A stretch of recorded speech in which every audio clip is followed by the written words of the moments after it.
Hey there, Kingdom Builders.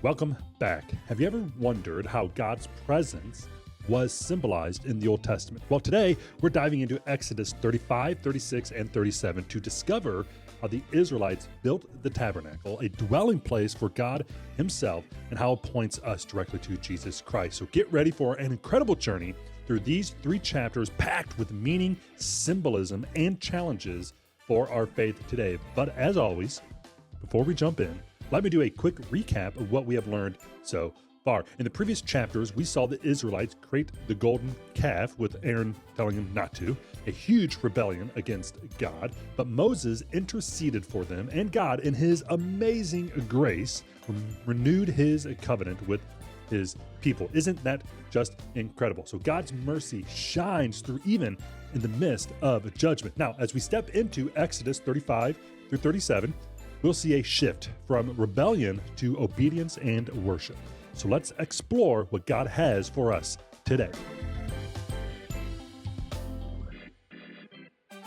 All right, let's start with Exodus 35, where we see Moses gathers his people and relays God's instructions. Again, here's where it gets real practical. Moses begins with emphasizing the importance of the Sabbath, a day of rest.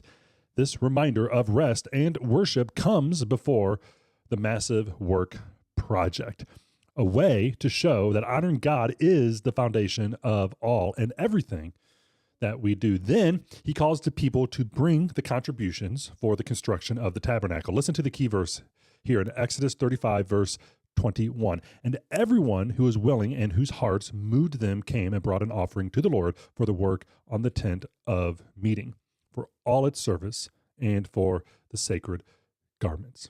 How beautiful is that? The people gave willingly and joyfully. God didn't demand this. It came from their hearts. And do you know what's even more amazing? This willingness reflects Jesus, who willingly gave himself for us. You see, generosity isn't about obligation. It's about worship. When our hearts are stirred by love for God, our giving reflects that love. And here's the question. Have you ever made something for someone you love?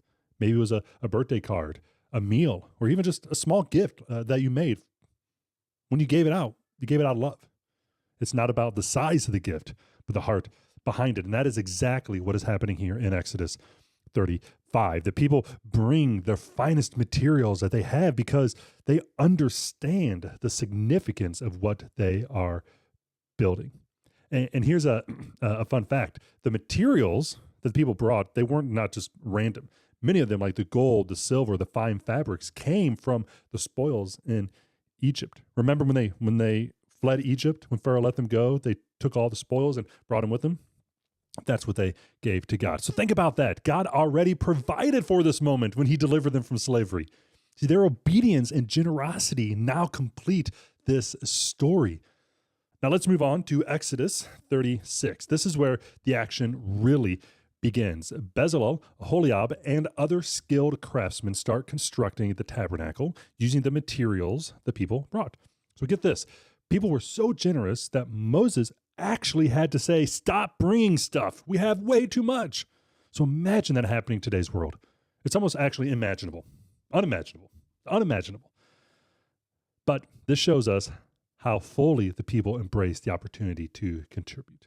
Exodus 36, verse 6. Then Moses gave an order, and they sent this word throughout the camp. No man or woman is to make anything else as an offering for the sanctuary. And so the people were restrained from bringing more. This chapter is a powerful reminder that God provides everything we need through his people. When we are faithful and open-handed with what we have, God works abundantly. It also challenges us to use our talents for his glory. Think about that. Are you using your skills to build God's kingdom as a kingdom builder? Whether it's through art, teaching, hospitality, or something else, God has given you a unique gift for his purpose. So don't hold back. Your contribution matters. And here's another connection to Jesus. The tabernacle itself points to him. John 1:14 says, "The Word became flesh and is dwelling among us." The word dwelling literally means tabernacled. Jesus is the ultimate fulfillment of God's desire to dwell with his people. And here's something even deeper to think about. Just as the tabernacle required the finest materials, our relationship with Jesus requires our best, our wholehearted devotion. Finally, the last chapter for today's episode, Exodus 37. We see Bezalel crafting the sacred furnishings, the Ark of the Covenant, the table for the bread of presence, the golden lampstand, and the altar of incense. Each piece is designed with precision and purpose, following God's exact instructions.